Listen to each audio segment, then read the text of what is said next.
জানো তো বৃষ্টি বর্ষার জন্য ছেলেকে ঠিকমতো স্কুলে পাঠাতে পারছি না। সেইটুক একটা তাড়াহুড়ো ছিল কতক্ষণে আমি ছেলেকে স্কুলে পৌঁছে আসতে পারবো। সেইটুক সকাল থেকে ভিডিওটা একদমই স্টার্ট করতে পারিনি।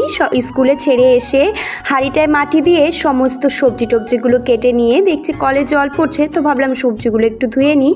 তো সেইটুক আমি সব কিছু গুছিয়ে গাছিয়ে এদিকে কিন্তু সবজিগুলো একটু ধুয়ে নিয়েছি। আর আজকে না কাঠের জালে রান্না করবো। জালে রান্নাটা ঠিক হতো না, কারণ জ্বালানি একদমই তোলা ছিল না। তো ভাবলাম যে কটা জ্বালানি আছে আপাতত আজকের মতো রান্না হয়ে যাবে, তাই কিন্তু কাঠের জালে রান্না করতে এসেছি। আর আজকে রান্না করব ভোলা মাছের ঝাল, সাথে বাটা মাছ ছিল। মাছগুলো কিন্তু নুন হলুদ মাখিয়ে কিন্তু ভেজে নিচ্ছি।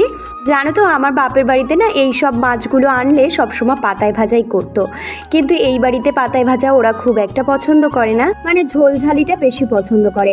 আমার বাপের বাড়িতে আবার একটু শুকনো ধরনের রান্নাটা বেশি পছন্দ করে। এই তো আর পাতায় ভাজা করব না, তাই ভেবেছি একটুখানি ঝাল করব। সাথে লতিটা ভাজা করেছি। আমার না লতির তরকারি থেকে লতি ভাজাটা বেশি ভালো লাগে। লতি তরকারি করলে কেমন যেন একটা লোদ লোদ হয়ে থাকে, ঠিক ভালো লাগে না। আর এদিকে দেখো আমার ভাতটাও কিন্তু হয়ে গেছে। আর এদিকে আদা জিরে রসুন বাটা, জিরে ধনে বাটা দিয়ে মশলাটা ভালোভাবে কষিয়ে একটু টমেটো কুচি দিয়ে মশলার গা থেকে যখন তেল বেরোতে শুরু করেছে তখন গরম জল দিয়ে মাছগুলো ঢেলে দিয়েছি।